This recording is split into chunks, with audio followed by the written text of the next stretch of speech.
সেই নির্যাতনের আমরা বিচার পাইনি, বিচার চাইতেও পারিনি। বর্তমান নতুন স্বাধীনতার পরে আমরা বিচার চাওয়ার সুযোগ পেয়েছি, বিচার চাওয়ার সুযোগ পেয়েছি। তাই অন্তর্বর্তীকালীন সরকারের কাছে আমাদের অনুরোধ, এই ধর্ষকের দৃষ্টান্তমূলক শাস্তি প্রদান করা হোক। জনসম্মুখে দৃষ্টান্তমূলক বিচার হোক এবং বিচার কার্যকর করা হোক। বিচার কার্যকর করা হোক, যাতে আর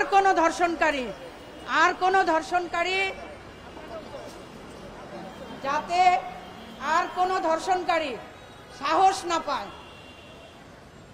কোনো নারী বা শিশুকে নির্যাতন করা। নারী শিশুর সম্মান প্রদান করতে হবে। এই উদ্দেশ্য নিয়েই নারী অধিকার আন্দোলন, সামাজিক নারী সংগঠন, নারীর অধিকার আদায়ে সোচ্চার নারী সংগঠন নারী অধিকার আন্দোলন আজ মানববন্ধন করেছে, পথে নেমেছে, যাতে ধর্ষক, নির্যাতনকারী, সন্ত্রাসী প্রত্যেকের দৃষ্টান্তমূলক শাস্তি দেওয়া হয়, আমাদের সরকারের কাছে আমাদের অনুরোধ, আমি আগেও বলেছি, প্রত্যেক নারীর অধিকার আছে বিচার পাবার। আমরা গতকালকে আর্মিদের থেকে পোস্ট করা একটা ফেসবুকে দেখেছি আসিয়ার অবস্থা খুবই খারাপ, 4 বার কার্ডিয়াক অ্যারেস্ট হয়েছে। আর্মিদের নিউজ এটা। 90 দিনের মধ্যে আসিয়ার ধর্ষণকারীর বিচার কার্যকর করার অনুরোধ জানাচ্ছি।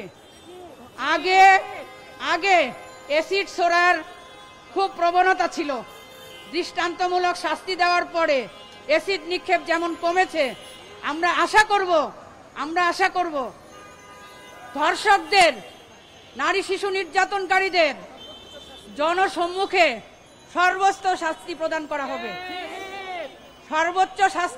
করা হবে। তাহলেই তারা আর নির্যাতন করার, ধর্ষণ করার সাহস পাবে না ইনশাআল্লাহ। উৎসবের খুশি হবে নগদে বেশি, কারণ ঘন্টায় ঘন্টায় আছে গিফট জেতার সুযোগ।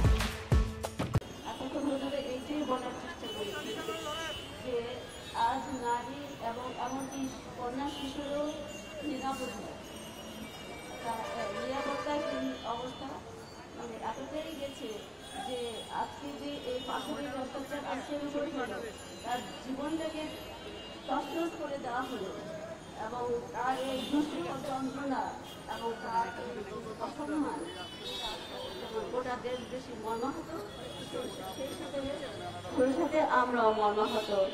তাই আমরা এতক্ষণ দাবি করেছি যে আসলে বিচারহীনতা এবং বিচারের দীর্ঘসূত্রিতা এবং দৃষ্টান্তমূলক শাস্তি না হওয়াতেই এই জঘন্য কার্যক্রমগুলো দিনে দিনে বৃদ্ধি পাচ্ছে। তাই যাতে বিচার প্রক্রিয়া দ্রুত হয় এবং দ্রুততার সাথে দণ্ড কার্যকর করা হয়, সেই ব্যবস্থা নেওয়ার জন্য আমরা সরকারকে জোরালো দাবি জানাচ্ছি। আমরা সরকারের সাথে আছি। এটা আশার কথা যে ইতিমধ্যে অন্তর্বর্তীকালীন সরকার অপরাধীদের বিচারিক প্রক্রিয়া এনেছেন এবং ওনারা যথেষ্ট গুরুত্বের সঙ্গে ডিল করছেন। তো যাতে ভবিষ্যতে